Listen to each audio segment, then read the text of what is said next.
Hi, Dr. Reddy. How are you, Prenisha? Hi, I'm good, thanks. How are Yes, you I'm well. doing? I'm well. How are you? And how was you? We're doing Very well, very well. okay. I mean, we all are well, and we've got yes, yes. And I think it's a fascinating time. We've got spring day coming, and we got a special full moon on full blossom. Yes. How is the full moon treating you, Dr. Reddy? Positively, and they say that where there's light and there's positive vibrations, right? And I think Mm. we have to embrace the special full moon. Yes.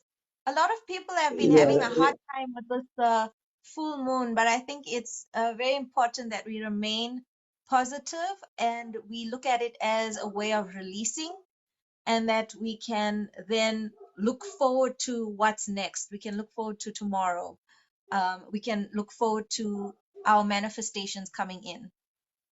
Yeah, and people are talking about the special blue moon. They say that it is the closest approach to Earth, earning the title super blue moon. And well, let's embrace it for the moon to be as closest to the Earth. I think that we are graced and blessed by it, and I think let's embrace the light. And how do we deal with it? I mean, understandably, I said on the previous podcast, the moon affects the brain because in terms of 70% water levels.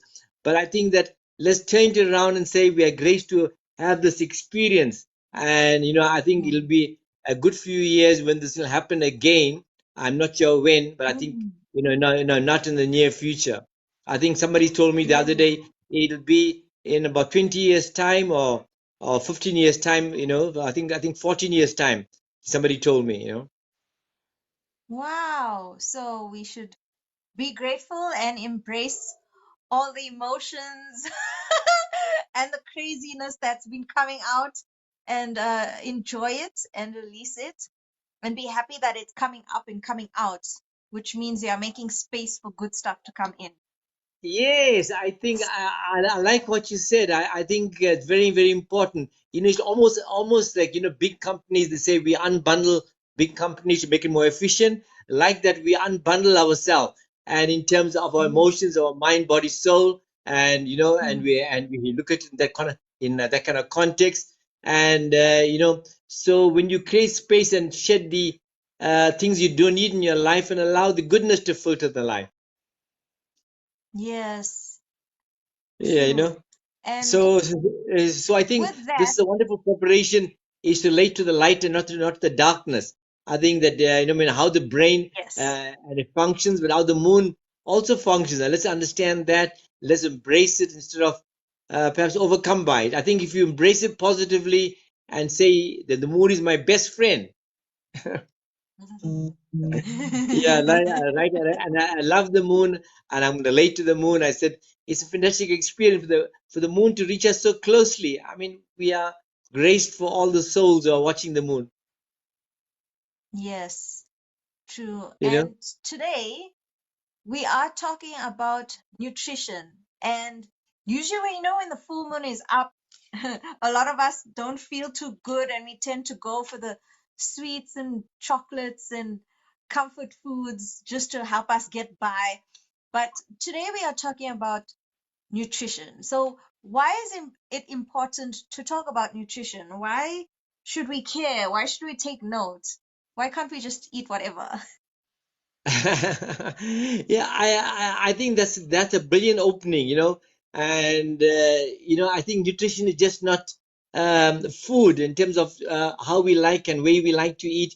I think we have to understand that we have a mind, body, and Mm. soul. I think that we are trustees to the body, and the body is made up of the seven body systems, and the subtle part is you've got nerve endings, we've got blood vessels, all that. And the truest sense of why is important in relation to nutrition is a subtle part of the food that we eat forms your nerves and blood vessels. And that's how important it is. Mm. And that nerves and blood vessels Mm. is connected to the whole body, seven systems. So it's very fundamental what you put into your body because it's about almost like, the most subtlest part. affects you. The nerves affect you, the arteries affect, the veins affect you, and that's the most mm, important reason, and how important nutrition mm, is. And what you take in is the way you affect your emotions. It affects your mind, and the most importantly, affects your way your body functions, right? And I think it's mm, critical.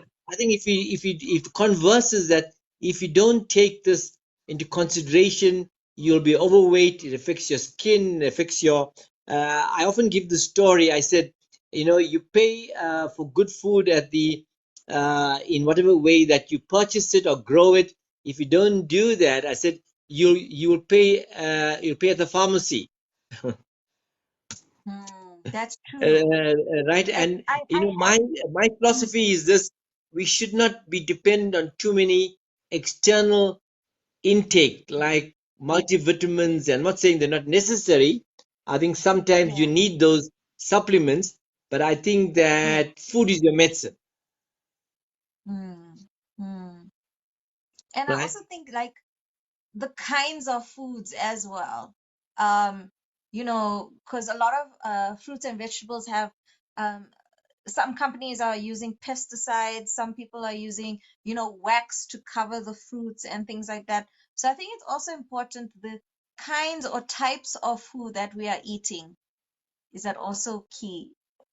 Or Yes, yes, it's very important what you just said about some of them yeah, are waxed and some of them have got coverings on it.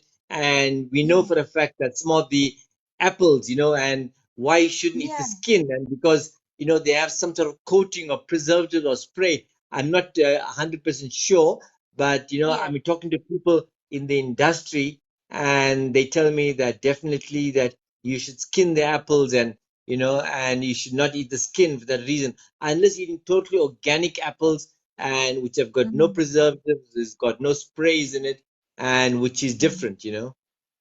Yes, yes. So, Dr. Mm. Reddy, you do something that's called, holistic dental medicine and surgery. Can you please, um, you know, tell us more about that and what exactly it means? Yeah, hey, Prenisha, yeah, I just want to trace back. I qualified as a normal, what they call Yeah. allopathic health practitioner, and I think that uh, in traditional medical dental school, and I think that this is what happened. And Mm-hmm, but in my early formative years, I was involved in one of the first AIDS programs. With Professor Shear, who was at Wits University and the medical school, and I was part of his early programs and in terms of understanding AIDS as a so-called virus or a lifestyle. And so that was my first entry into integrative understanding of dental medicine and surgery. And subsequent to that, I was mm-hmm, exposed to two great individuals from Pretoria University, Professor mm-hmm, Gravenstein and Professor Fontaine, and who were leading world authorities on integrated medicine. So that was my first exposure and was part of the first integrated medical doctors group in the world, which came from South Africa you know mm. so Wow. and when I was exposed to all these people and literature and knowledge, and I realized that there's something more than from a dental perspective. I'm using a crude terminology now. When the patient comes onto your chair, then the traditional dentist will open the mouth and take a few x-rays, inject you, Mm, do a fillings and extraction, and we call that drill, bill, and fill. Right? mm. Right? That's Yeah. it. Right? But from a holistic perspective, we take a detailed medical history, we take a detailed but we connect the dots. We connect up the medical issues and or ill health, and from a totally holistic perspective, and how as a dentist you can look at markers and how that can enable you to integrate general medicine and your general health and from a dental perspective. So when I look at a patient, I don't just look at the patient, take a history purely on the teeth. I take the patient's history on dental, but of total medical history. And I'll give you an example why is it important, right? For example, that if a patient is on medication, for example, right, two sets of medications sometimes can cause another pharmaceutical compound that can be produced that affects you with an allergy or affects in terms of your function, liver function or uptake in terms of the medication. So that's one example. The second example is that you know uh, why I embarked on this year, and generally is that people have in this present time lots of traditional mechanical work, right? For example, that we run a practice in our surgery, a non-metal practice. Everything is done very, very holistically, and everything is done more naturally as possible. And the second thing is that we tend to sort of look at the whole body solution. So, so from a dental perspective, but we integrate with a network of practitioners, whether it's a physician, a pediatrician, or whether it's an Ayurvedic medicine practitioner or homeopath. So, and craniosacral therapy. So we look at things integrative but complementary. So whereby we realize that we know all of the answers. But when I do the treatment plan for a patient, so we have a plan of action not only for the teeth or the jaw, but we have a plan of action how to improve a patient's general health, right? So when that happens is that at the end of the treatment schedule, I always just tell the patients, I have a lot of utmost patience for this journey. So when we finish the patient from a dental perspective, but also we make sure medically the patient is in an optimal state of health, right? And that's the reason why we are called holistic dental medicine. So it's a total whole body approach, but it's we use no metal, and we try not to use what you call BPA. BPA is a bisphenol effects in lots of filling material. There are many side effects, and we don't tend to cut tissue. We tend to sort of preserve tissue, whether the teeth, whether the gums, and we try to treat it holistically without minimal extractions or minimal amount of root canal therapies and minimal amount of so-called crowns and bridges. So everything is what they call minimalistic invasion. I hope that helps the background, Prenisha. Yes, yes, absolutely. So in a person's mouth, so when they're lying there on your chair, um, there's, I'm guessing, there's certain signs in the mouth that will tell you how healthy a person's gut is or how good their nutrition is. For example, like if the tongue is like pale and puffy, it means something. Or if the gums are black, it means something. Um, how true is that? Yes, I mean that is absolutely fascinating.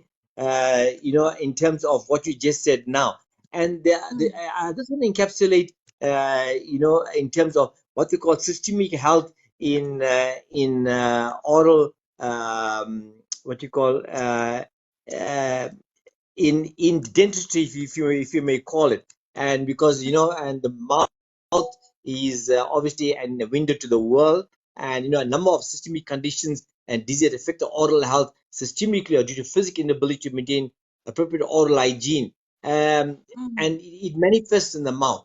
I'll give you an example, right? If a patient has iron deficiencies, that's a common thing that in today's time because of the lack of uptake of the iron, and we see it in the mouth. The color is very pale, very pale in the mouth. The circulation of the blood flow is not uniform in the mouth, and so those are the two things in iron deficiency. And but in addition to that, from an oral perspective, but also look at the patient nails. So if the patient nails are very pale, and that tells us it's also iron deficient. And even the palate itself of the upper palate, that's very pale, and that also tells us the patient is iron deficiency.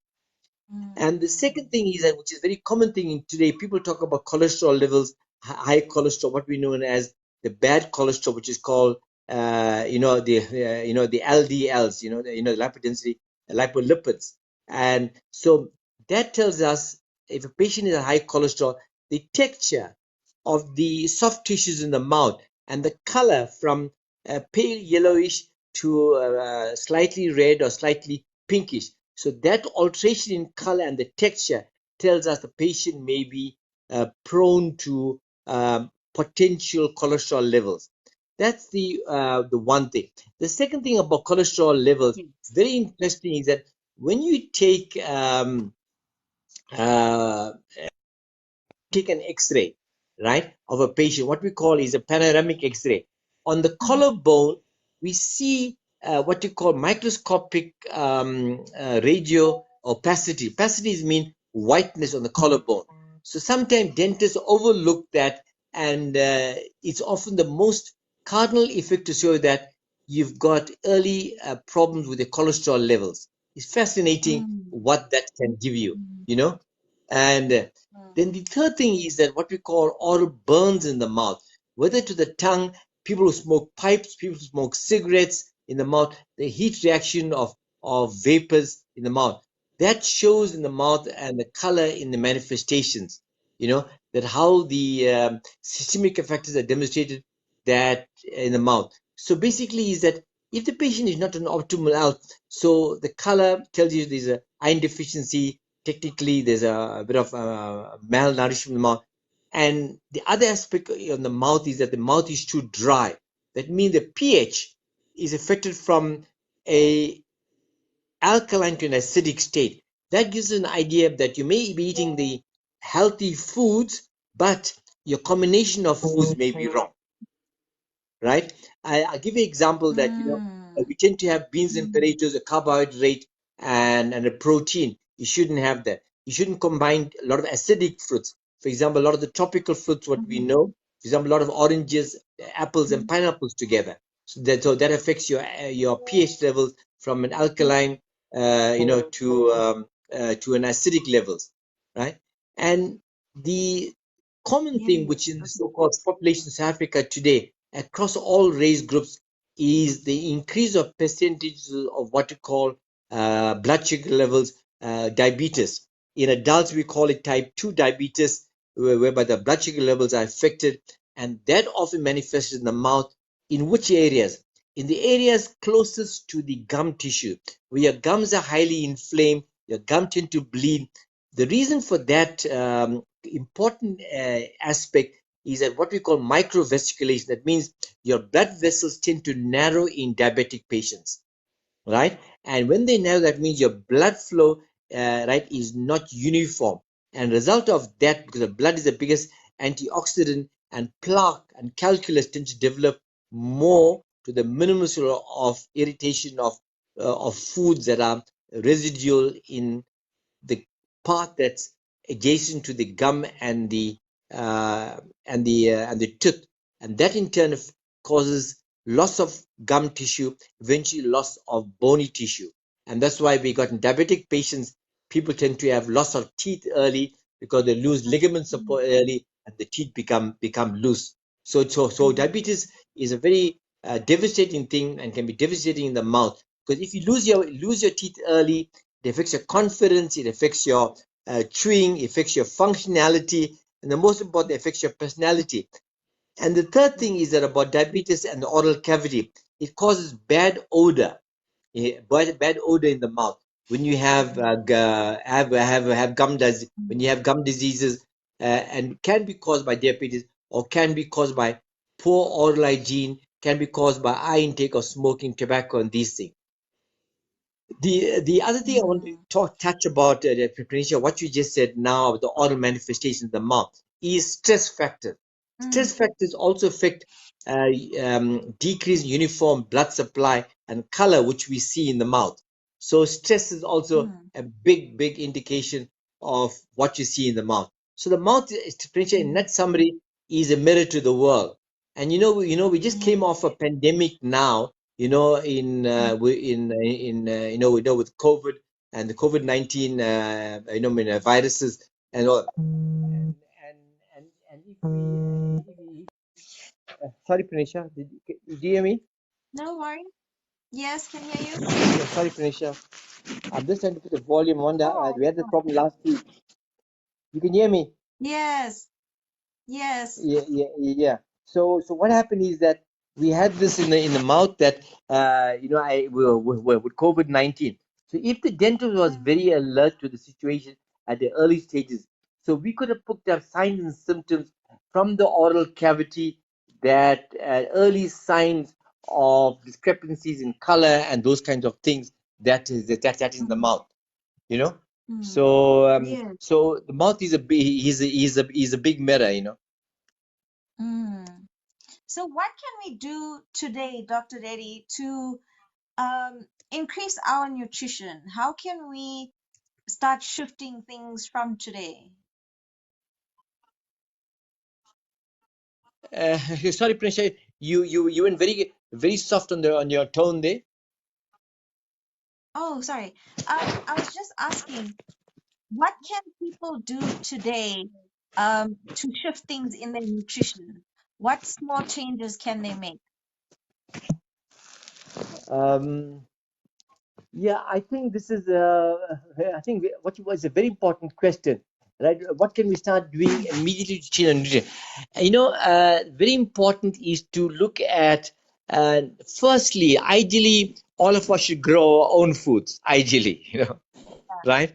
Yeah, Whether to yeah. from the ground or from growing in pots, I think that's about the ideal that we can do. What I normally tell my patients that document exactly what you're eating for 21 days, right? Right. It's called the law of Mm, 21. So okay. you look at 21 days and you look at the situation of what can you do. So when you analyze your nutrition 21 days, you realize that what are the foods that affect you positively and what foods affect me negatively, right? So in terms of Mm, mm, starting with immediate effect, I would recommend that decrease your carbohydrates, okay, right? Number okay. one. Number two is that decrease the intake of cooking with a lot of uh, toxic oils. If using oils, it should be cold pressed oils. The oil should be either Cold. like coconut oil or groundnut oil, ideally, and using one of the Okay, seed oils. It's cold pressed olive oil or cold pressed grapeseed oil. I think that is a great start in terms of changing your nutritional intake. The second thing is that you must understand that what helps our digestion, our microbiomes in our colon, right? So I think the first thing one must realize that live foods like fruits and vegetables need to be eaten first, mhm, right? okay. What is the reason for that? The reason for that, the live foods affect your pepsin, Mm-hmm. right? The Okay, pepsin okay, affects your digestive tract and breaks down your whole foods, whether in terms of your fats or carbohydrates or your complex proteins and all that. So I think that's the first thing to do. So I think that to change your nutrition, live foods are first. Secondly, is okay, that try to understand combination of foods, whether in fruits or whether in salads, or also in terms of cooking wise. I said to you earlier on about proteins and carbohydrates. Try not to eat too much of mixed foods, right? okay. And so Mhm. the thing is that, and there is a thing called and eating earlier than later. That means if you're having a big lunch, you should have, right, or sometimes have a light supper, right? Okay, And there's okay, some signs to say that you should eat in terms of when you are hungry only. So don't try to eat too much of tidbits, right? Over there. okay, okay. So what is the understanding of that? If you have whole foods which are what you call slow release food, that means where the sugars break down in a sustained released way, and not like high sugars or junk food causes quick energies that in a vertical direction. Slow release food. I think that is important. Like example, some of the nuts, some of the sprouts, and we can talk about it just now, right? So I Mhm. think that understand that um, you have to understand that when does your digestive tract activate itself optimally? When you allow your digestive tract Okay, to be at rest. So, example, technically, if you have your supper at 6 o'clock in the evening, your next meal should be Mm, only at 8 o'clock the next day, right? mm. Because there's some Okay. science to show that 14 hours of digestive juices and tracts breaks down the foods optimally, right? Mm. The second Okay. thing is that you should have optimal water intake slowly throughout the whole day. Slowly, Thirdly, is yeah. that in the morning, what should be your intake? Hot water, slice of lemon, and cloves. So lemon gives you a Okay. vitamin C. The water Mhm. helps your fluid levels, and cloves as an antioxidant. I think to start Oh, off with those changes we can make immediately. In summary, is that your water intake, your wow. morning hot drinks, your eat after 14 hours in the evening, have a substantial lunch, but have a light supper, and try not to combine foods Mm. together. I hope that helps, Pranisha.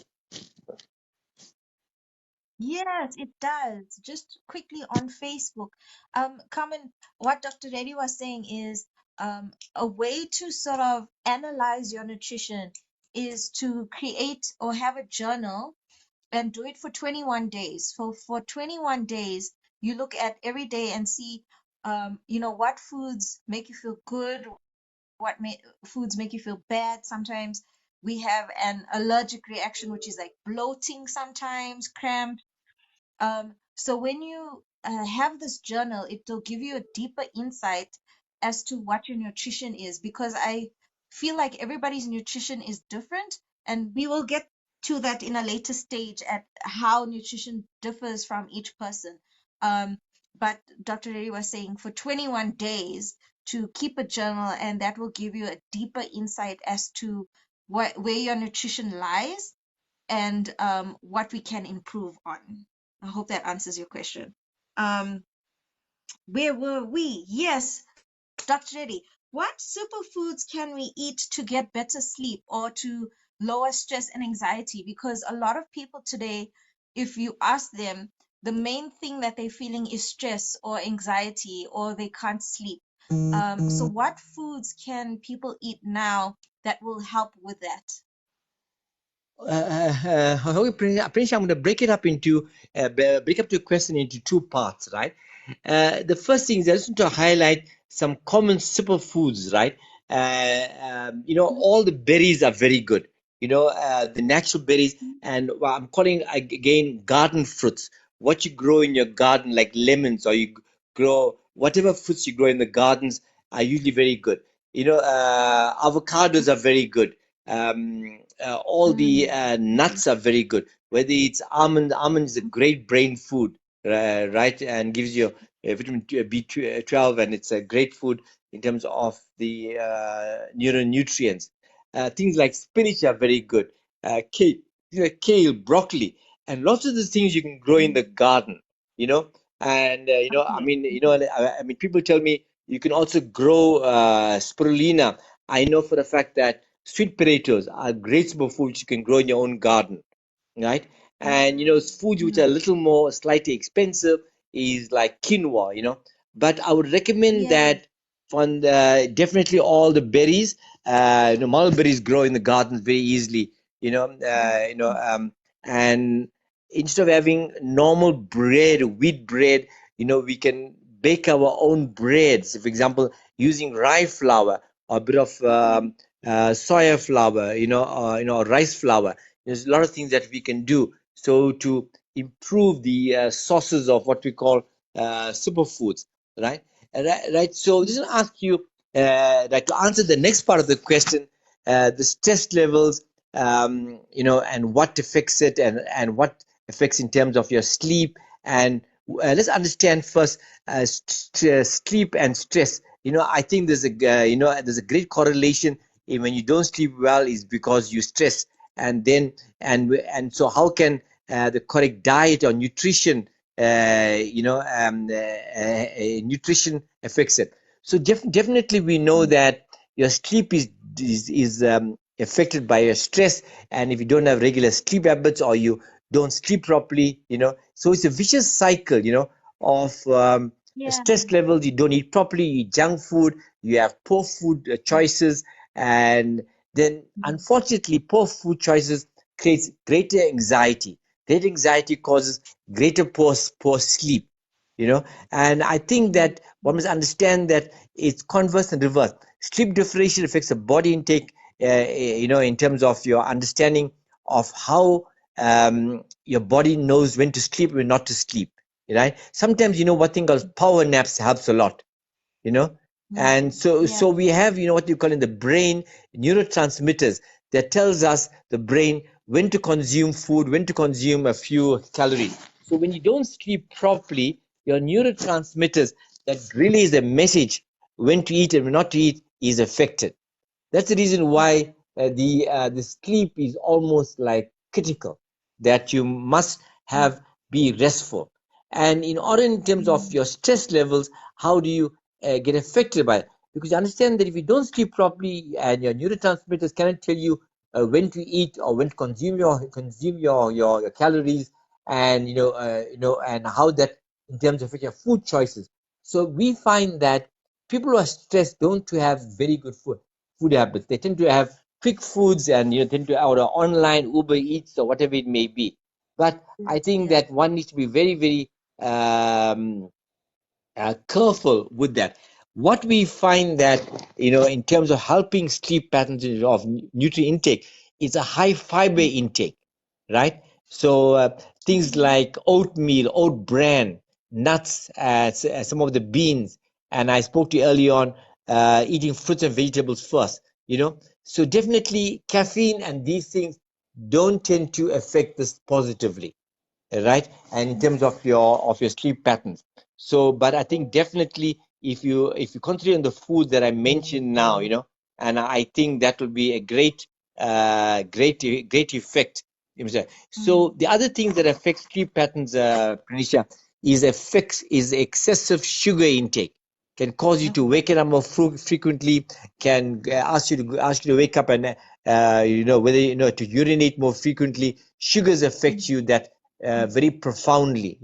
So if you have mm, a lot of foods and very close to bedtime, that it leads to so this definitely you should not eat drink anything, at least my experiences, for 3 hours before you sleep.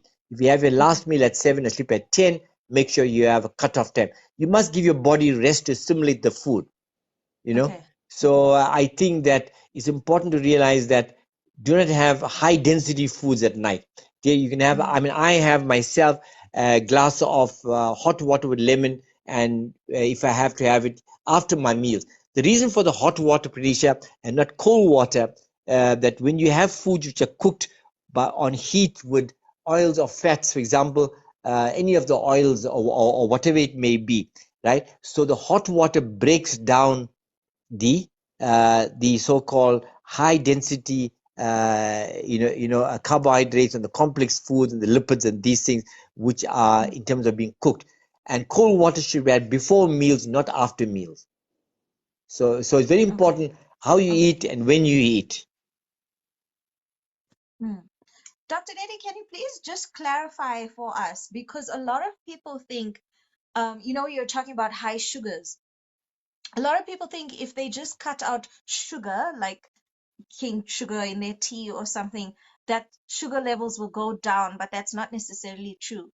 Can you please explain to us how carbs become sugars, or that, just because you cut out sugar in your tea doesn't mean your blood sugar levels are going to decrease? Can you please explain what happens in the body when it comes to sugars and what sugar actually means? And it's not just sugar, table sugar.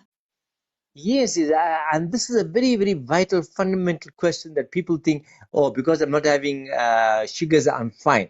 But sugars come Yeah. from complex carbohydrates, whether it's from Mm-hmm. chocolates, whether it's from normal sweets, besides, what we call added sugars. But all your carbohydrates breaks down into what you call carbon six sugars. And carbon Okay. six sugars are a problem. Carbon five sugars, Mm, with the fruit sugars, is less of a problem. But excess of carbon 5 sugars also causes a problem because it affects your pH. When your pH is affected to an mm, acidic state, because technically, if you're healthy, you are in an alkaline state. So carbohydrates definitely is a big culprit in breaking down and availability of sugars. People have asked me these questions about, can we have honey as opposed to sugar? Yes, you can have honey. Honeys have a glycemic index of about 21, right? And carbon 6 sugars of glycemic index of close to 100. So definitely honey, but again, it's about the quantity of honey. If you want honey has many trace elements, these things. Then there's another part of honey, what we call is honeycomb. Honeycomb has which is more nutritious in terms of nutrients and trace elements. Is that the honeycomb? You have a half a teaspoon or quarter teaspoon a day. It has a bit of fiber in it. But the most important thing, the glycemic index of honeycomb is close to 7, which is much lower than honey, which is close to 21. Okay. Okay. Yeah. All That does it cover that question, Prenisha, or should I? Yes. Yes, it does. Just another question popped up in my head. Um, Yeah. so a lot of people say you must drink apple cider vinegar if your sugar levels are too high. How does apple cider vinegar then bring down sugar levels? Is apple cider vinegar then not acidic? Yes, I think there's a big what can I say, a discussion today, and about apple cider vinegar. And I often get this question asked very often, in the practice. And Yes. there is some scientific evidence to show that organic apple cider vinegar is very nutritious, and in terms of its effects of what it does. And I think you need to understand that in terms of the science showing that it helps to break down what you call fats in terms of losing weight, and in terms of Um, that is the first thing. Secondly, is that commonly what we call is type 2 diabetes, right? That I think that is a big factor. We know that apple cider vinegar affects that. And in terms of the heartburn, it relieves the heartburn. And the fourth thing is that we know that it affects your LDL. LDL is your bad cholesterol. It lowers that, right? okay. And some signs Okay. to show that people who stand a lot on the feet have varicose veins, and the apple cider vinegar tend to sort of create patency of the blood flow in your vein, because technically the arteries move away from your heart, and the venous flow more towards your heart. So the varicose veins that we know that very pronounced, and there's some signs to show that it helps a lot. And there's something about apple cider vinegar from people who are cosmetologists, and they often use Mm. apple cider vinegar on the face in a diluted form, and acts as a deep cleanser and reduces acne, right? Wow. Yeah, Yeah. right. And other effects that in terms of apple cider vinegar, and we know for a fact that it affects your scalp positively in terms of reducing dandruff, and from a dental perspective, and I know people that brush their teeth, with the apple cider vinegar, and they told me that the teeth becomes whiter, but I'm not 100% sure about that. But I've had people telling me this very positively, and they've Mm. seen this in terms of that.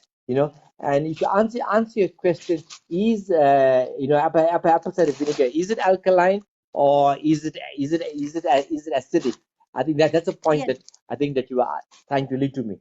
You see, in addition Yes. to what you call acetic acid, right? Apple cider vinegar may contain a small amount of what you call is the science tell you citric acid and malic acid. So the pH of apple cider vinegar, we know from the scientific aspect, is around 2 to 3, which is considered to be Okay. mildly acidic. That's the science Yes. behind it, right? Okay. Right. So Okay. so it's not acidic in terms of reaching high levels of beyond 7. 7 is ideal in terms of the alkalinity, and because apple cider vinegar contains a bit of acetic acid, which has an alkalizing effect on the body. So the acetic acid in apple cider vinegar alkalizes the body. I mean, myself, you ask me what I do with apple cider vinegar.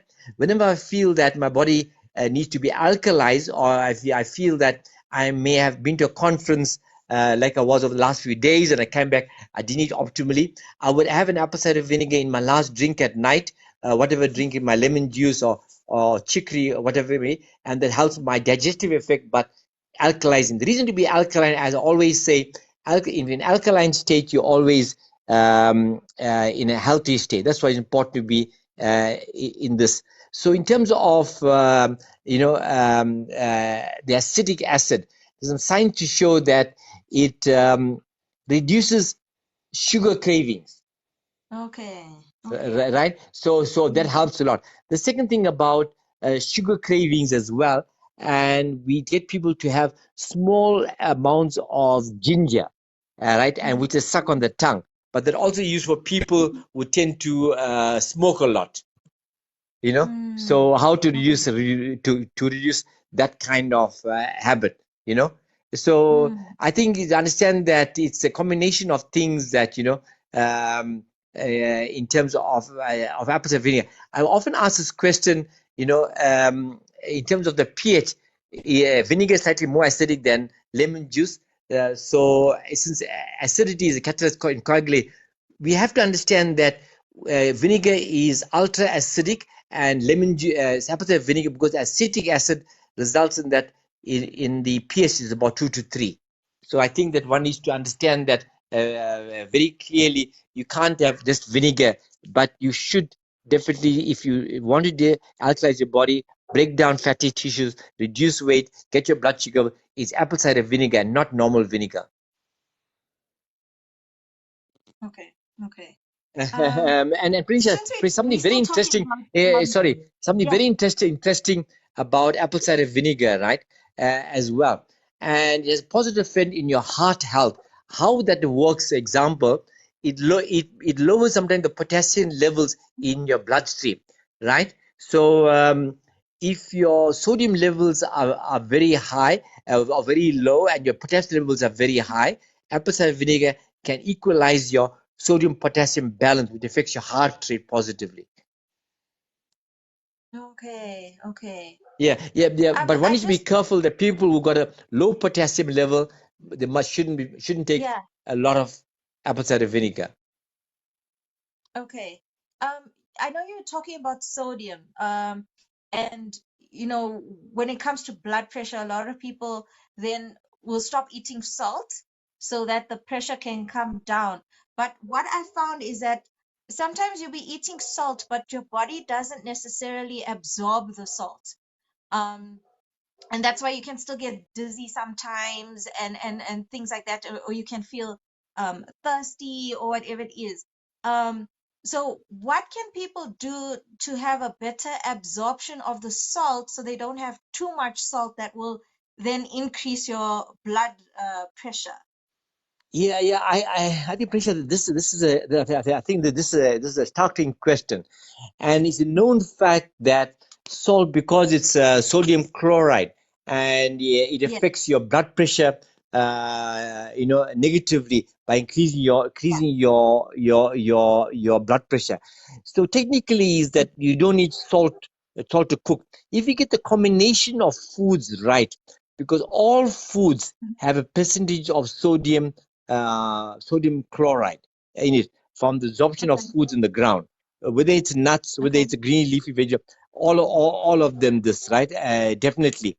So we know that excessive salt increases your blood pressure, right? In terms of understanding that, right? Do you need salt or don't you? So I think let's ask that question, right? Right. I think that technically is that because we and been used to having salt, and people often, if you go to a restaurant anywhere, they always have pepper and salt, right? You know what I'm saying to you, right? yeah, And so, but technically, yeah, you don't need salt, right? And I think this is important okay, to understand that, right? So it says salt is absorbed basically from where? Your gastrointestinal tract. In your gastrointestinal tract, what you call is your microbiomes, right? So your microbiomes in your gastrointestinal tract, or what they call the correct balance of the bacteria, must be in an optimal state. right? So that's the reason you find them. People who have a lot of salt tend to be very, very thirsty. They have more salt and more salt, right? And over there, because salt creates a of process of dehydration. So to get the correct absorption of sodium, right, basically from the salt from the gastrointestinal, so you need the correct balance in your GIT. So we know that there are foods like the correct yogurts, or we know things like kefir, and there is some artificial microbiomes that does that, and we know the things like apple cider vinegar also affects your gut health positively, and that results in your Oh, sodium absorbed correctly. So people say when I'm deficient, whether it's sodium, whether it's vitamins or whatever it is, it's usually the problem of absorption. It's not deficient because the body is like a periodic table, contains yeah. all the elements that the Lord of the universe has given you, right? So that's the Mm. reason why is that to understand that you're not deficient, but the problem is absorption. Like I said, salt is from the GIT, gastrointestinal. If your gut health is not good, your sodium will not be absorbed correctly. Mm. Okay. Yeah, I hope How that how do we get our gut health? How do we get it to absorb? What how do we so probiotics? yes, but live probiotics, not the one over the counter, not the one over the Oh, shelf. okay. Right? Mm. Right. The live probiotics you buy, that's kept in the fridge. So you know what? So if you're buying probiotics that's on the counter, is just you just adding to your pocket of gross expense, but minimal effects of absorption. The only probiotics works the ones which are live in the fridge, right? Okay. And kefir, once you learn how to make kefir, it can be very good. You know, I mean, it's easy to make, and and you could do it very easily. And I mean, there's a thing called you may have heard what you call mean kombucha. Yeah. Kombucha is as well. I mean, you can make it in terms of a drink, in terms of a tea, but it is a fermented drink, as you know, right? Right, it's slightly effervescent, and you can make it with black tea, and you can have this, it's type of tea basically that is, I mean, fermented, but it's a great source of what they call probiotics because it's live. Mm. And that is the big thing. And you can flavor it.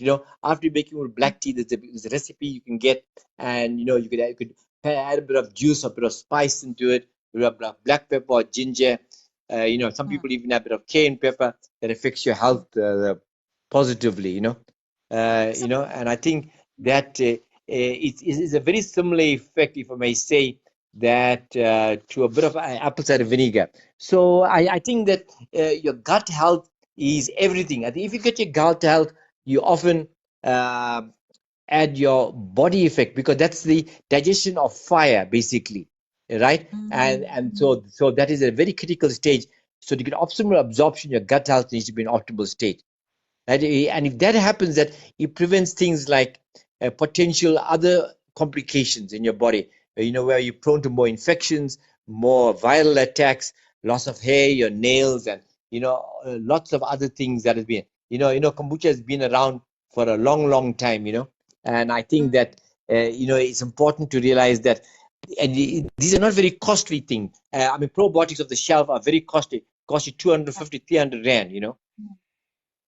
So then, would fermented things then be good for your gut, like kimchi or sauerkraut? There's a lot of vegetables that you can ferment. Would that also then be good for your gut? Yes, it can be. Yeah. I think definitely. I think kimchi. You know what? As a food source, in terms of what we're talking about, it's a very simple. As you know, it is a Korean dish. It's basically, what is it? It's salted and fermented vegetables. Mm. And a bunch of cabbage and radish. That is the two main things, and then you add your garlic or ginger, onions, whatever you want to. So definitely kimchi can be very positive. And same thing is with your sauerkraut as well. I Mm, think that can be also help you in terms of as fermented foods, right? But mm. again, you see that. So this fermented food, we must understand that must be used as a therapy, as therapeutic, and not as your main diet. Yes. Okay. Okay. Yeah, yeah, So yeah. So if you use it like side. therapeutically, it will Yeah. benefit you. But definitely, Okay. because the people are investing a lot on probiotics, I will definitely not recommend buying the dried ones over the counter. But kefir, you can make it, or you can buy kefir, the sauerkraut, the kimchi. Definitely, you can do apple cider vinegar, kombucha. You could do. These are not expensive things. And I think that when things are too expensive, that you shouldn't buy. Yes, I was going to ask about, a lot of people when you say you need to look at your nutrition and you got to eat healthy and things like that. A lot of people say, no, it's too expensive. It's cheaper to just buy, a polony or uh, cheaper foods. But what other options are there that people can um, that's not expensive but still healthy? I know we talked about, planting your own vegetables. I think that's a good idea. But what other things can people do that's cheaper for them so that they don't think that being healthy means being, broke because you're buying expensive stuff? Yeah, and my philosophy is this: all packaged foods are too expensive. Whether you're buying sugar, Hold you're on, Dr. buying Reddy, rice. we can't hear you. Uh, Can you hear me now, Prenisha? Not really. I don't know how. Let's turn off and then Just let's turn on.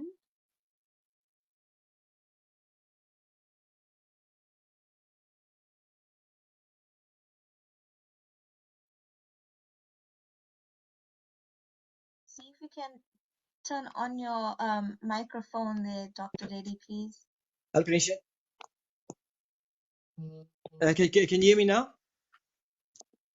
Ay, ay, ay. Now? um, let's see if I can hear you now, Dr. Reddy. Can you hear me? Oh, let's invite Dr. Reddy back. Sorry about the technical issues, you guys. It is full moon. This is what happens around tech. Hello? Okay, I'm back. Can you hear Yay! me? Yes, these things always happen over Ye- full moon, you guys. The energies are all over the place. Tech just crashes. Uh, yes, yes, yeah. So we were talking about the cost of foods and whether it can be expensive Yeah. or cheaper superfoods and those things. Mm-hmm. Right? Is that is that Yes. is that correct, Pranisha?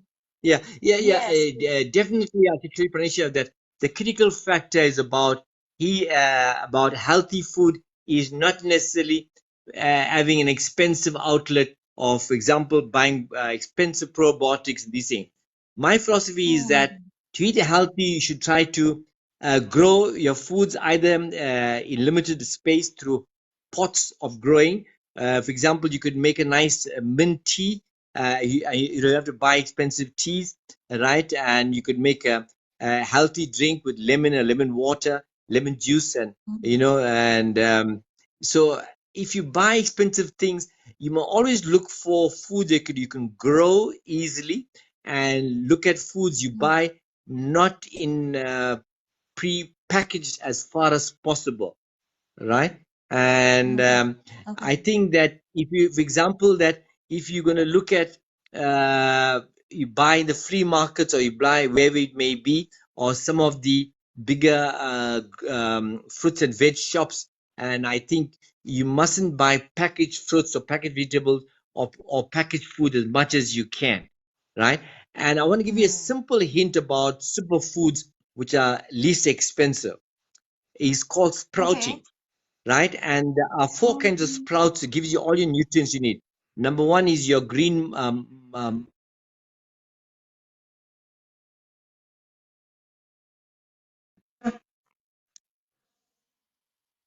Hello, Yes, you're back. hello, Can you Prenisha? hear me? You heard me? Yes, I Yeah, can I can hear hear you. you. Okay. Yeah. So I was telling you, one of the great foods to buy is not to buy, but is to buy a sprouter, right? Right, a sprouter Okay. is one of the um, uh, right, and I think it's a great innovation because it allows you to four sprouts to do. One is your green mung dal, sunflower Mhm. seeds, your alfalfa, and chickpeas. So basically, what do these foods do? You grow them in short sprouts, medium, and long sprouts. So Okay. each degree of sprouts give you variables amount of nutrition, right? Mm-hmm. And these are not expensive things to do.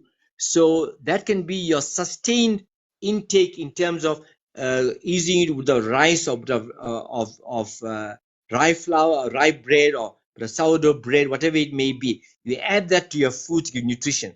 Now, chickpeas is one of the great superfoods that we know, right? And they say that half a cup of chickpeas give you all your nutrients you need, your fiber, your protein, and your trace elements. It's a great superfood.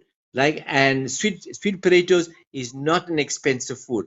Things that grow in your garden, your spinach, your mulberries, your blackberries can grow.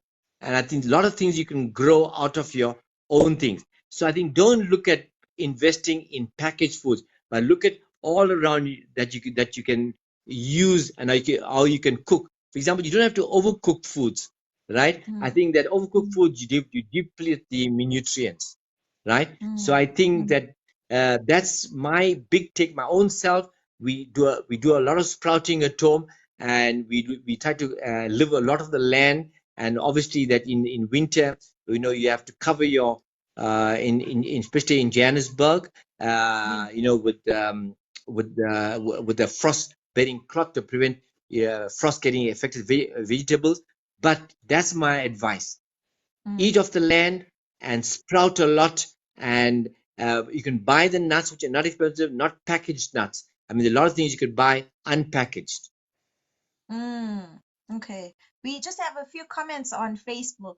Um, it says also the traditional Indian way of making pickles through the process of fermentation is also great for the gut. And then also comment says, I'm making tepache. I hope I pronounced that well. I'm sorry if I butchered that. Um, she says it's a fermented pineapple drink that has been made in Mexico for centuries. And I thank you for bringing that up, Carmen. A lot of the older people, the older generation, that they lived to 100 and over 100, were very strong and stuff like that. And they didn't have the kind of medicines that we have, although they are stronger. So a lot of what the older people used to do when it comes to health seems to have worked better than modern medicine. That's just my opinion because, again, they were growing their own fruits and vegetables back in the day. There weren't, pesticides, there weren't things covered in wax. The soil was better as well. And I think the older people, although we don't know where their knowledge came from, they knew like ginger was good for you, they knew garlic was good for you. So a lot of what the older generation has brought us up on seems to be, I'd like to say it's the superfood, like what a lot of what the older generation tends to give us. When we're sick, they'll make a concoction and it will work. It's just fascinating how they knew things, and here we have science and technology, but it's just, according to me, the older generation, those concoctions still seem to work better. No, it's fascinating. I call it good granny's remedies, right? Yes, Right? exactly. Yeah, Yeah. right. Right. I'll give you a good example here. I have these younger families who are my patients, and the children who don't sleep properly. I often tell them, ask the grandmother to give the baby a good massage with sesame seed oil under the feet, under the body, Mm. and the emotional touch is one thing. And the sesame oil acts as a Yeah. natural anti-inflammatory, is good for the skin, and children sleep like a dream. And Mm. and I recollect that you're talking about expensive things, right? There again, I'm going to give you a simple thing that can grow in our garden is a camphor plant. So basically is that the camphor plant, and you crush it and you wrap it around on your chest. If your child or somebody is not well, and creates degree of warmth and it affects your chest positively. Yes, yes. Yeah, Just and for example, to hydrate yourself, you can make a beautiful tea of mint and rooibos tea, and you can get it chilled, and you can put it in the fridge and drink it in mm, summer, you know, and yes, yes. and winter, turmeric is becoming a big thing. What we call, they call it, they make turmeric in lattes now, a turmeric latte and all that, and turmeric is a Mm, great antioxidant, is a great antimicrobial, and mm, there's a capsule called biocurcumin. Biocurcumin is basically is a high quality turmeric. It's got rhizo and is very good as an antimicrobial. So turmeric is natural. Turmeric as well is not expensive. You can buy turmeric and use it in your food. I mean, fresh turmeric, yeah. and you can even grow it like ginger. Mm. Although, just make sure you don't touch dishcloths or anything white. Your white with father will kill you. Yes, yes, Um, yes. yeah. So Dr. Reddy, we are talking about nutrition, but also lifestyle. So what does it mean? People say, no, you need a lifestyle change. What does that mean? And do you have any tips? Because it's very easy to stick to your routine. It's very easy to stick to what it's easier to grab the bag of chips or the slab of chocolate rather than going for nuts or a salad or things like that. um what does it mean to have a lifestyle change, and do you have any tips as to how we can transition into that lifestyle a bit more easily, because sometimes it gets like overwhelming. Yeah, yeah. One of the biggest lifestyle changes that I have myself introduced of changes in terms of my diet when I'm hungry, and I may not have sufficient time to eat. I would have a few dates and have a few cashews together. And the reason for the dates again is carbon five sugars. It has slow release effects, but also has iron in it, Mhm. which is Yes. a great thing. And the second thing is that, I don't want people to spend a lot of money again on iron tablets. One of the biggest things about iron is about iron absorption. Is to decrease your sugars and your coffee. And the simple thing is to have raisins. You take raisins, you put it in a small bowl of hot water at night, and you throw the water out. Obviously you can recycle that water, and you could put that in terms of recycling. But that raisins develops a pranic energy, swells up. So the raisins eventually produces your iron levels optimally into when you eat raisins. So raisin and dates. Wow. So those are the two important things in terms of, yeah, but they're superfoods, but great in terms of nutrition wise, right? Mm. So, Yes. and I think it's very important. The whole world, is talking about lifestyle change. We came out of a pandemic where people were working from home, and now people are working hybrid models. People realize that working from home is yet to stay, but they develop a hybrid model, office and work, and in terms of how do we bring that balance. So, in terms of that aspect, and the second aspect in terms of how do we decrease our stress levels, how do we become more healthy, how do we become more dependent on ourselves than dependent on the pharmacy and the medical practitioners. I think these are Mm. important things which I will take one at a time to discuss. The first thing I just want to discuss about Oh, what the pandemic did in yes. terms of nutrition and lifestyle there. So what happened in the pandemic? People were sat at the office desk more at home.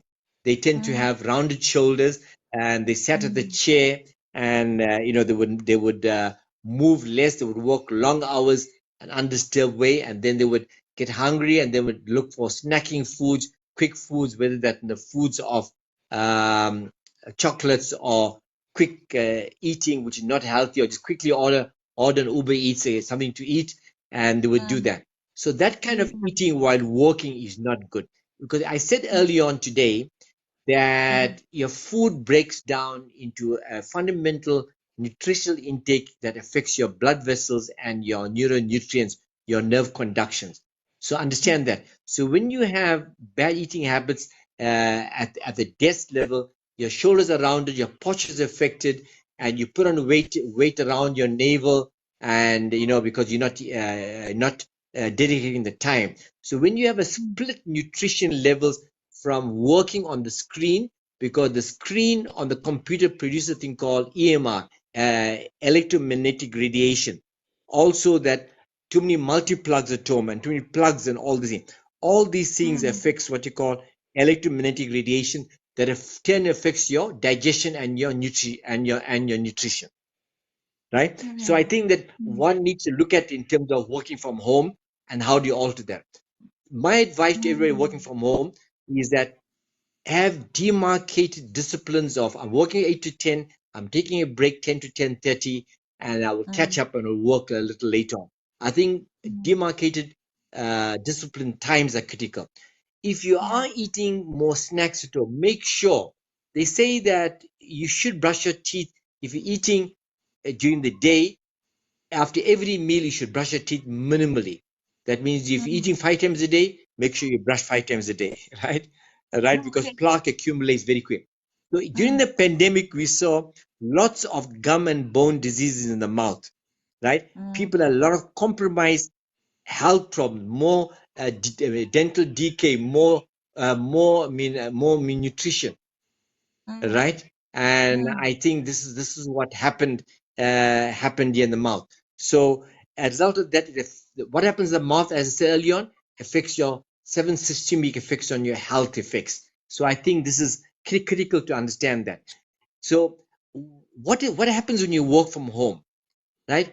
Working from home and houses are not designed in terms of what you call an open plan situation. So walls Mm. and passages in offices and in houses produce a thing called standing waves. Standing waves affect your electronic balance in your system, because what you call your biophysics in your Yes. system. And that Mm. in turn affects your pH, what you call is your biochemistry, and that in terms of making you more acidic, and then affects your health negatively. So I think Mm. that one needs to understand that Mm. what working from home does. So in terms of understanding that we alter that change in discipline, make sure you do an evaluation of your nutrition intake, where you buy your foods. And the critical factor in this whole thing is that do not look for quick fixes or quick eating. Dedicate the Yeah. time to eat only on eating. And there's some sign to show that Korean photography has shown that if you pray on a plate of food, the vibrational stage around your food is different as people who do not pray around the food and watching television. So that affects the vibration on your foods. So do not watch Mm. television as people do and eat at the same time, because the nutritional uptake is affected the uptake of the food. The second thing is that Okay. how do we decrease stress levels? One of the critical factors stress levels that to become less anxious. They say that wake up early, leave early, drive slowly, and arrive safely. Right. So do Okay. not rush on the Mm. road. Do not get affected by the effect of um, that you need to be at a certain point as quick as possible. I think every you do need to be very slow, very stymied, but you'll achieve the end result, because the science shows that If you rush on the road, you'll gain 5 minutes, but you won't gain a lot of time, but you get more anxiety. South African drivers Yes. per se are very anxious, and we tend to have what's called road rage. You get upset with the taxi driver or whatever it is. Yeah. So I think, how do we slow our pace of life down? So in this situation, so we have our diet corrected, what they call intermittent fasting. The last meal must be at 7. The day after you eat at 9, for example. Don't eat when you're hungry. They say eat only half full. Don't overeat at all. And get your microbiomes, your colon right, your digestive tract. We spoke about apple cider vinegar, kombucha, sauerkraut, kefir, all those kinds of things. Then the other important part of lifestyle change: make sure you sleep optimally and you're more Yeah. restful. And there's certain things Mm. affect you positively. Is like the relaxing music, and get into the habit of relaxing with music or having power naps, right? Do not get involved in conversations in a home front when you are agitated, when you are upset. You rather not talk. And the science says that if you're angry, you lie flat on the floor, you drink a glass of water and lie flat on the floor. Have you ever seen Oh. an angry person reacting when he's flat on his back? Never. No. Right. So if husband and wife are angry at each other, so I recommend both of them to sleep flat on the floor on the back, right? Okay. Right, and then have a conversation. Mm. Right. So music. So the important thing about lifestyle change is it's about a habit. It's about a discipline. The first thing is about Mm. my experience is that you do a lifestyle audit of yourself, right? And where you are. For example, every day when I leave work, I do what we call is an audit of my day. I have a small diary. I said, what made me feel good today, and so that thing I must carry off tomorrow to make it better. What did make me feel good? I must correct it. So I do an audit of myself. So you do a lifestyle audit, but you have to write it down. So it's Yeah. constant integrated awareness. So the most important person in life, Prenisha, is the self. Each one is important to yourself. How do you harmonize the world? How do you build our country? How do you build South Africa? Is being positive in our nation Mm. building. But to be in a positive Mm. framework, how do you take negative into a positive sense, which I think is very, very, very critical. My experience is that you must have a percentage of exercise every day. Is very important. Okay. Whether you do yoga, Mm. whether you do a bit of gymming, and whether you do cycling, whatever it is. But one of the greatest things about lifestyle change in my life is make sure when the weather conditions are conducive and good, you walk on the ground bare feet because of the electromagnetic force on the ground. To what we call, you become grounded, and to become grounded, Yeah. go on the ground bare feet. You know what I mean? And these are Mm. important things we need to do. So then you cultivate your lifestyle to say that I'm going to have what you call is a work balance, family balance, exercise balance. So you demarcate that into segments, and the effort is called the rule of 21 again. My experience that for Mm. 21 days you generate a habit, right? It becomes a form of a discipline. But you must realize Mm. that to get the correct lifestyle change is unmaking and remaking, and most importantly, replacing your ego with a transcendental consciousness. That ego, all of us got ego in ourselves. No doubt we need ego to live, but don't allow the ego to overcome you. But the most important thing, you must have a degree of my experience in life of selflessness. When we go to work, we earn a salary, we get paid. But besides that, we must realize that to do some of the things in the world, we have to realize that we have to do a percent of what does selflessness does. It helps us to share a percentage of ourselves with people who are more disadvantaged than ourselves. Whether it's through time, whether it's sharing a plate of food, whether it's through a hamper, whatever it may be, I Mm. think that should be ingrained in our consciousness about sharing and caring, right? and Yes. and I think that Yeah. is to avoid conflict, right? But avoid conflict is that you should talk about it, is to discuss it, right? Realize that Mm. we need to have a solutionist thinking. If you're positive, there's nothing that you cannot not do. That's my experience. Yes. So I think that Yes. lifestyle audit in South Africa, I think there's a great call for it. And there's a saying that if the government cannot do it, we as a population need to rise to change government. But the only way we could do this is by changing ourselves. When changing ourselves and Yes. collectively as a society, whether we belong to a soccer club, whether we belong to a gymming club, whether we belong to a prayer group, whether we belong to the mosque, temple, or church, but collectively we need to change. And the only thing Mm. collectively is by dialogue and engagement, right? So we have to have that engaging feeling and attitude of communication. And there must be the free flow. And you must realize that, and you must have what you call forgiveness, and you must have forbearance. Forgiveness is a great quality Mm. of healing yourself to heal the world. And that's a big lifestyle change on everybody that I would call. Mm. Can you hear me, Prenisha? Yes, you are back with us. Hello? Just, yes, we can hear you. Thank you very much. Can hear Right. us. So I hope that that contextualizes the thing about lifestyle change and gives people some hope in realizing they can change. Yes. I think it also Yeah, comes yeah, down yeah. to, continue. Sorry, Panisha, go ahead. No, no, you go, you go. Yeah, yeah. No. I said the only thing that's constant in the world about lifestyle Mm. change is change. That's the only thing that's Yeah. constant in the world, right? This Mm. second I'm speaking to you now is history. It's over, right? Right? Yes, yes. Right? And so the only thing we realize that we must be so-called in a fluent stage, and we must realize that we must be able to adapt to change, and we shouldn't be so-called in the framework to say that what, I cannot change. The fact is that we know that 6,000 cells in the body on your skin changes rapidly. So I mean, there is a power to heal yourself. I said in one of our other podcasts is that if you have a fracture of your hand, heal from within and not outside of you. So the power lies within Mm. yourself, not outside of yourself. That's true. That's true. I think a lot of it comes down to, when you're doing a lifestyle change, it's really putting yourself first, but understanding what that means is that our body, is a home to a soul.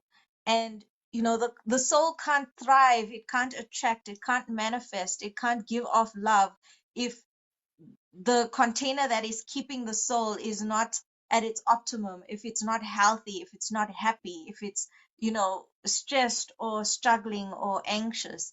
So it's, in a sense, putting yourself first, knowing your worth, and that it means that you are part of source energy. A piece of God is within you, and we must nourish it and treasure it. And I always say, people, there's no point in going and praying if you are neglecting your body, if you are neglecting your health. Because that very same God that you're praying to is within yourself, but you are not looking after it. So I think it also comes down to understanding that you've got to put yourself first. You've got to look after the body that God gave you. You've got to look after the soul that has been given to you and enjoy it. You can't really enjoy life if you on medications 24/7 or stressed or you can't sleep or life is just sucky. I think it needs to be a level of awareness that there's something deeper, something greater when it comes to you having a lifestyle change and understanding what is important and what isn't. Yes, yeah, yeah, and the kick, and I think you're spot on, right? And remember something, right? Happiness is part of our natural disposition to life, right? I mean, always say, be childlike, be like the baby's always happy, right? Right? There's a child within us. There's a baby within us, right? And I said to you that, I mean, happiness is what you owe to yourself, you owe to your world, you owe to society, you owe it to your family. And if you're not happy, go to the drawing board, do an audit of yourself. Ask yourself, why Yeah. am I not happy? Right? What's the reason for it? How can I turn sadness into happiness? I mean, as difficult as it may be, and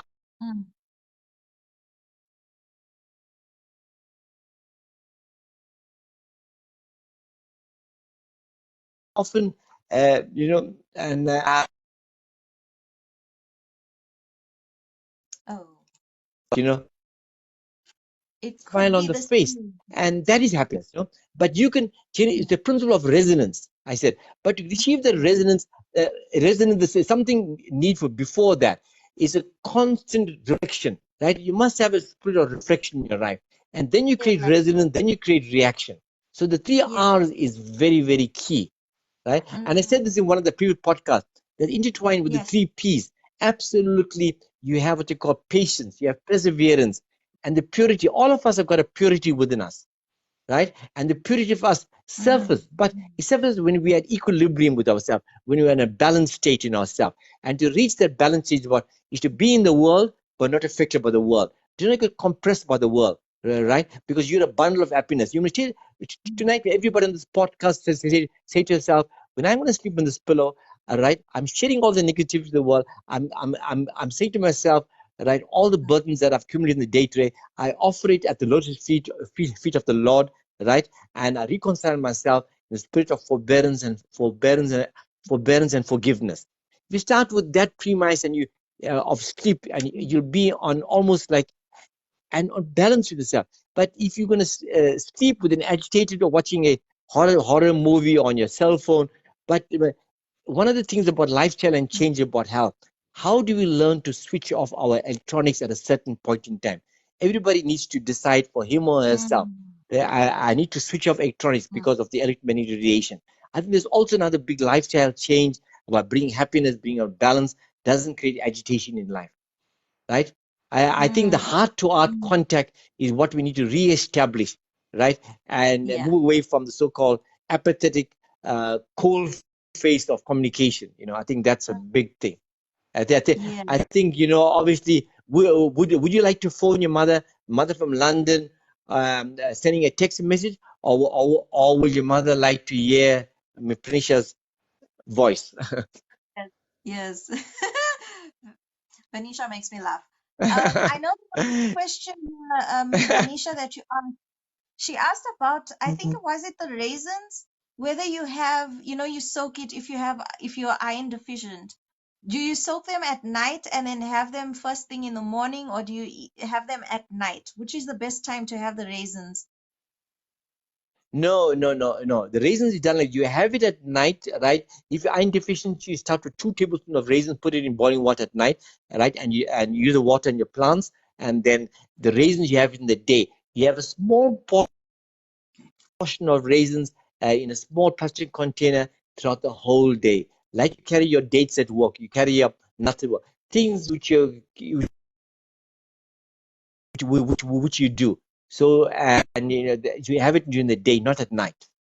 Okay, okay. Um, just before Does I it answer ask the my question, Pranisha? Yes, yes, I think it does. Also, you said, when people eat like 5 times a day, they need to brush 5 times a day.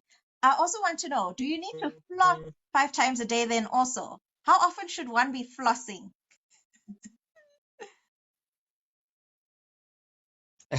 Yeah, I mean, the science is telling us flossing is critical in the day and age to prevent plaque accumulation, calculus buildup, and gum health.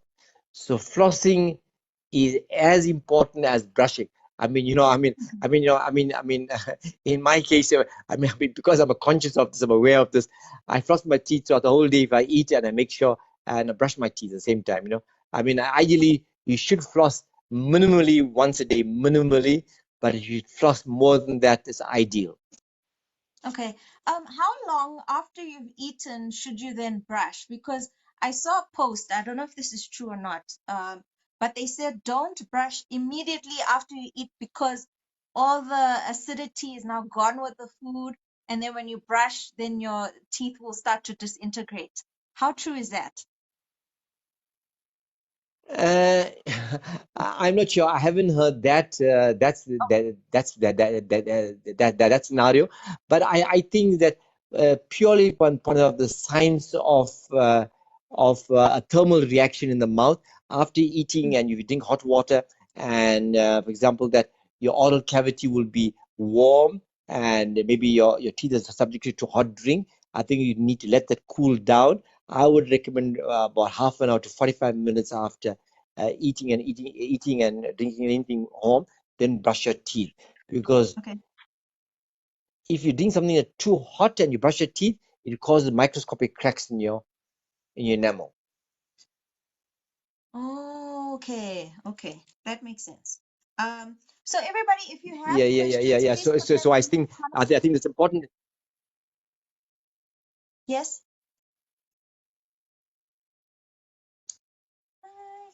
Yeah. No. For part of enamel, so one needs to take the enamel, and thermal conduction and thermal variance has this problem. If you don't be careful.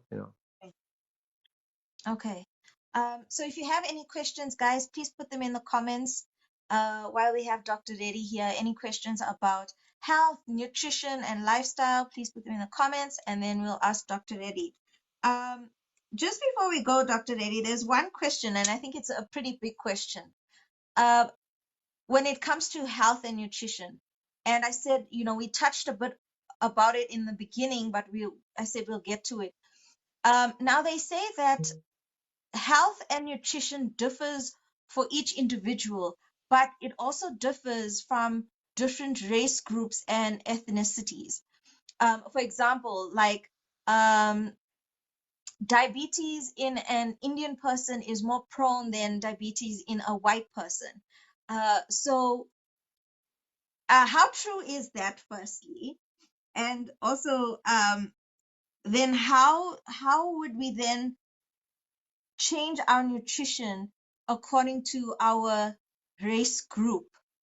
Is that something that we need to look into before we change our nutrition? Because something might work for somebody and something might not work for somebody else according to their ethnicity or race.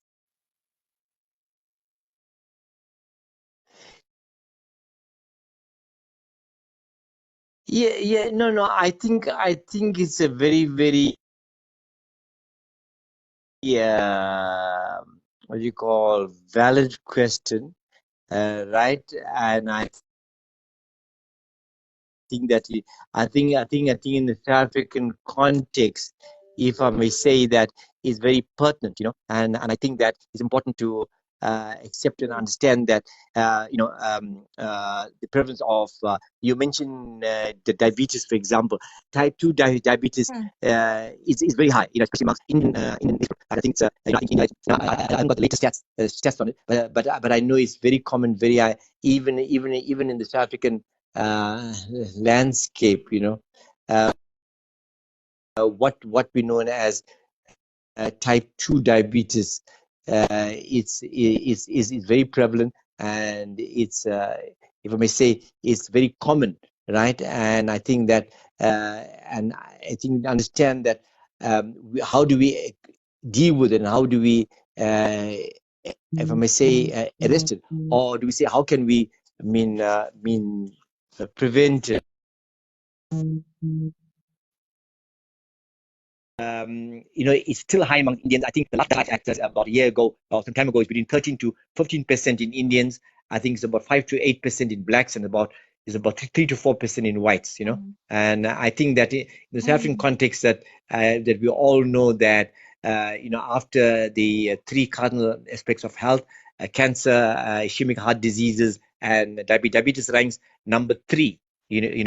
And in the world. And some interesting stats to show that in the South African context as well, that diabetes, high blood pressure is increasing now across the spectrum. Indians, blacks, whites, coloreds, across the spectrum. It's all related to what we spoke early on, is about lifestyle diseases, right? And I think that is mm, important to understand that. I mean, point of view of Indians per se, that they say that for example, the North Indians should have more rice, and the South Indians need to have more what they call, the chapatis. It's not the thick rotis; it's a light, chapatis, which is made out of basically water and either what you call flour made out of millet or rye, or even wheat flour, but very, very light. I think that's the critical mm, factor of changing that in terms of that. And I think one needs to understand that it's something very critical there, and to understand why diabetes is increasing amongst Indian population in the world, including South Africa. And so number one is a lack of education about diabetes and its prevention, and about even people are vegetarian, but the choices of foods, the choices of foods that they tend to have a high carbohydrate diet, lots of oils and fats, and people cook wrong, and the increased consumption of processed meats, which is a big thing, right?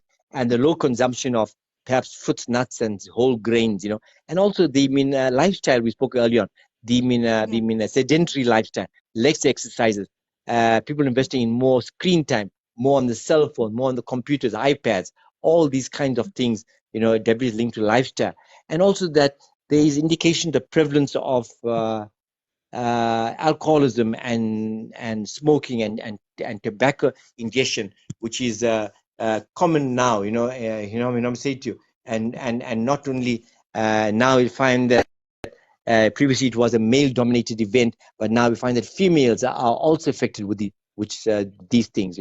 And so I think it's a big. Coming to the issue, example that we noticed that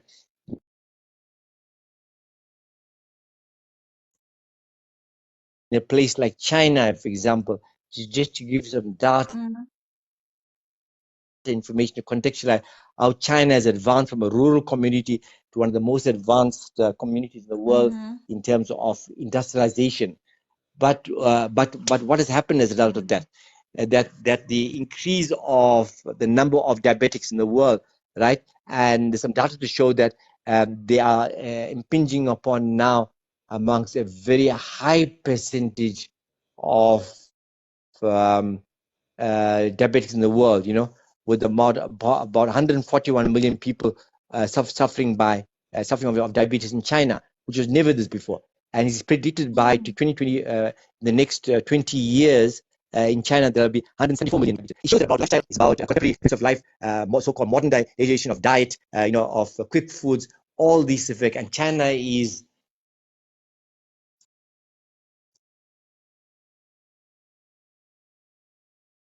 low level of that amongst the white population, cardiac diseases are more prevalent than in the other race groups, though the evidence is showing that diabetes, blood pressure, and hypertension, because of lifestyle, is affecting all race groups in Africa across the board. It's not only just one race group anymore. So again, it comes to the point that what we spoke about early on is about lifestyle and change, right? How do we do that, right? I think it's very critical, right? And just to touch something very important about this disease profile that we saw during COVID, that people had shortness of the breath and chest tightness and combination, what you call is chronic obstructive pulmonary diseases that manifested during COVID, and with coughs and mucus and whatever it may be. And I think it's important to realize that how your correct diet can affect this in terms of dealing with these things, and I think some of the shows you that, obviously having a less oily diet, less dairy diet, and all these kinds of things affects your lung function positively. And again, I spoke about earlier on the science of yoga and pranayama, alternative nostril breathing, that definitely can affect people's blood pressure positively, combined with diet, combined with lifestyle. Again, as I said earlier on, is about the correct discipline. You know what I mean. So there's some signs to show that type 2 diabetes also has a strong link in a genetic disposition, in a family history and a family lineage, right? And I think that there is a small percentage of that to show that the risk of diabetes is high in families. For example, if the father has a type 2 diabetes, the risk factor used to be about 30%. If the mother has type 2 diabetes, the risk factor is higher. If both parents have had diabetes before, the risk factor is coming to about 70%. So there is that genetic factor. But Mm. in normal lifestyle diabetes situation, can it be reversed? Yes. Number one is get your BMI, your body mass in index in tune, which I think is which I think is very important, and I think that to realize that if you overweight immediately, that you decrease your weight, decrease your carb index, your sugar intakes, your general lifestyle changes. Yeah, and I think it's important to realize that you can reverse things, and I think nothing that you cannot change, but there has to be will. The same thing with high blood pressure and with high cholesterol levels. I think that these kinds of things, it's important to realize that you can reverse it. There's nothing in this world that you can, but you have to have the will to do it. You have the determination to do it. To realize that there's integrated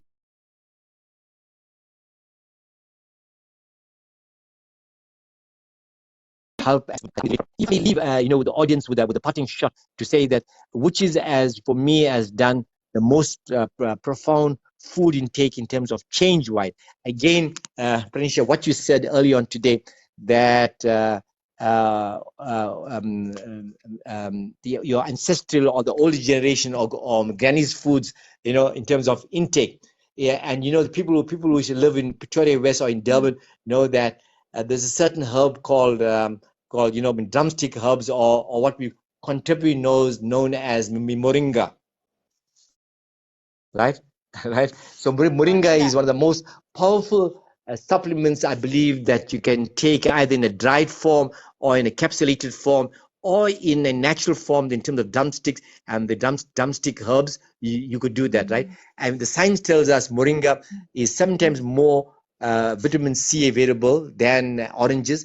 It's 10 times more vitamin A than carrots. It's 17 times more Mm. calcium than milk, and 9 times more protein than yogurt, and 15 times more potassium than bananas, and 25 times more iron than spinach. Wow.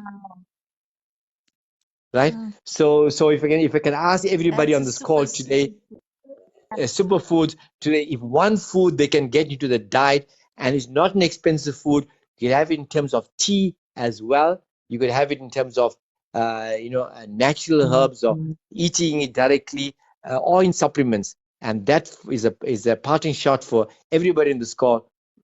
Take moringa and you'll never go wrong. You know. Dr. Lady, just a quick question here from Vanisha. She says, do you have any advice when it comes to PCOS? So women with PCOS, what can they do nutritionally? In PCOS, sorry, Prenisha, sorry, this explain to me. So people who have like cysts on their ovaries or cancers, Oh, what I kind see. of Yes, yes, yes, yes. nutrition would be best for The that? most important thing, I would think moringa would also help, but Prince, we didn't when it have comes time. to camping and things like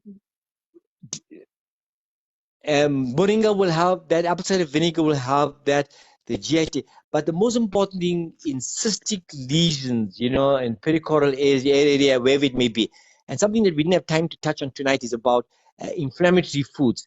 And decrease your inflammatory foods Yeah.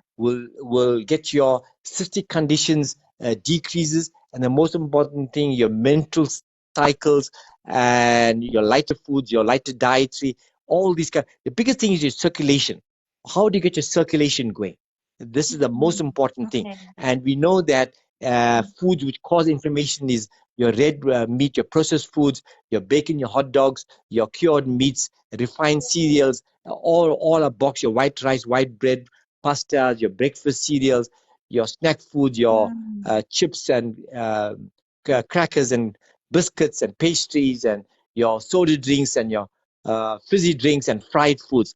These are basically all, and definitely in so-called ovarian cyst condition, and diet is a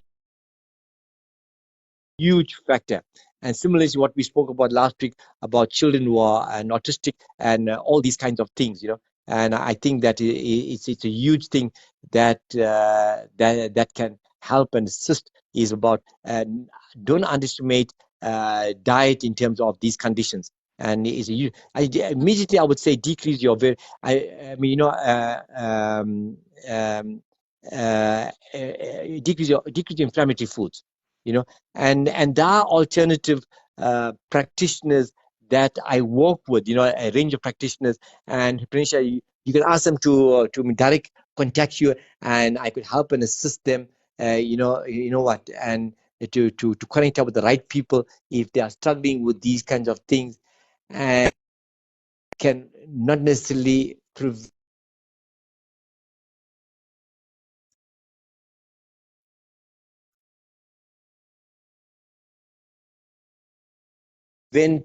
an hysterectomy or Mm.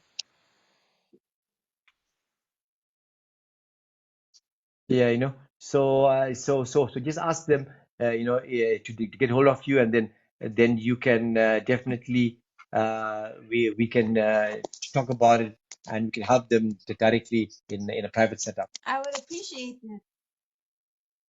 Yes, I'd Yeah, love yeah, that. yeah. If I'd appreciate that, anybody Dr. needs help Reddy.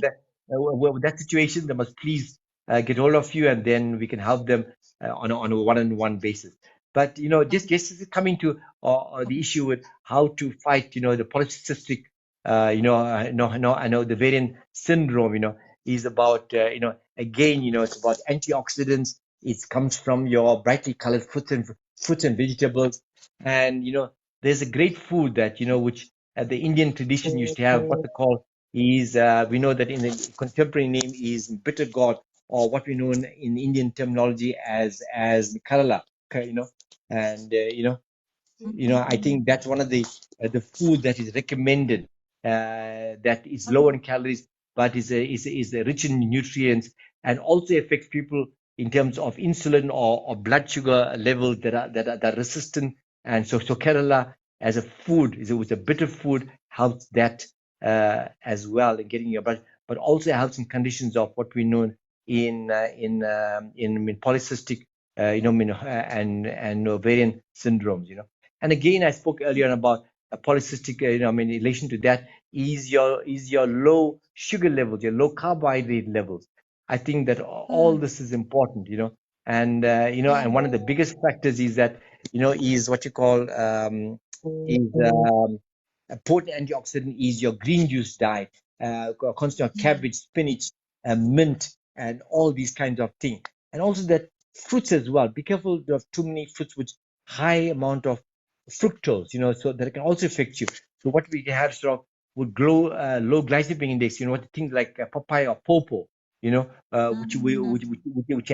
which tend to have a low glycemic index. Things like your pears, avocados have a low carbon five sugars react what we know as fructose, yeah. Mm. So just against our diet, a lot of things we covered already for polycystic Mm. syndrome. I spoke about sprouts, I spoke about your nuts, I spoke about your raisins. Yes. All these things Mm. can definitely help them positively. Again, it's about almonds can be from an almond butter. You can make your own almond butter if you want to. And again, it's about whole foods. Try to avoid processed food. That's a key in this whole thing. Yes. Yeah, Okay. I hope it helps the people that have got polycystic ovarian syndrome. But definitely, Mm. there are routes to help and assist them. Mm. Absolutely. Yeah, And we are yeah. here for you guys. So if you ever need advice, please get in touch with me. Please get in touch with Dr. Reddy. Please follow him on all social media. He's here on TikTok and on YouTube as well. And he posts all our videos, all our dialogues onto YouTube. So if you missed out any information, Dr. Reddy does post on his YouTube channel, and I also post on my Facebook page. So please follow us. Please follow Dr. Reddy on TikTok as well. And we will post today's session as well, will be on there. So if you feel like you've missed out on certain things, the information will be up on there. So please get in touch with us. And if you would like us to talk on certain topics, please message us. Please give us feedback if you like things, if you don't like things. If you wish us to discuss different topics, please give us the topics. Please let us know what it is that you want us to discuss. And we'll be ready and we'll make the event. Thank you, Dr. Reddy, for today. It was really an eye opener, and I appreciate all your knowledge and wisdom. And thank you for being with us. Sorry about the tech, everybody, but it's full moon, super moon. Planets are all in retrograde. This is what happens. Unfortunate. So thank you for sticking with us, although the tech was a bit off. But thank you so much, Dr. Reddy, for being here as always. Thanks, Prenisha. Thanks for a great for a great dialogue, and I pray and hope that everybody has benefited in some way on it. And I think that the biggest thing is about the parting shot is that the only thing that's constant in the world is change, and I think we all need a lifestyle change to better our own lives, to better society, and to become happier beings. And I pray for everybody to have a happy blue moon journey. Yes, thank you so much, Dr. Reddy. Thanks everybody for all the Take care. likes, for the gifts, for the sharing. Bye, Dr. Reddy. Thank you so much, everybody, and bye. And it has been tough for a lot of people during this super moon and all the retrogrades. So please, guys, drink a lot of water. If you're emotional, let it come out. Don't try and stop it. If you're having dark thoughts, reach out to me. There's also lots of healers on here. Vin Dragonheart, Deadly was your Billy. There's lots of people that you can reach out to so that you don't have to go through the heaviness alone. Okay, so please message, please reach out. um, Make sure you drink a lot of water, get some rest as much as possible. It has been rough, but we are sending healing, we are